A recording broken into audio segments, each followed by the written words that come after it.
Welcome to Kenton's videos. Enjoy the video.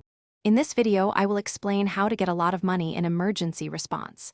To significantly increase your earnings, focus on advanced certifications.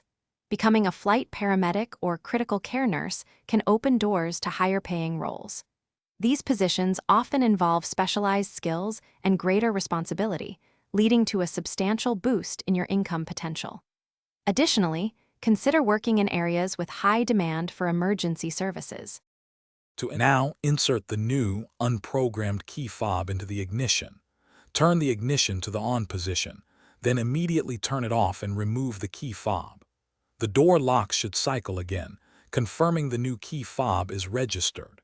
If you have multiple new key fobs, repeat this step for each one within 40 seconds of the previous registration.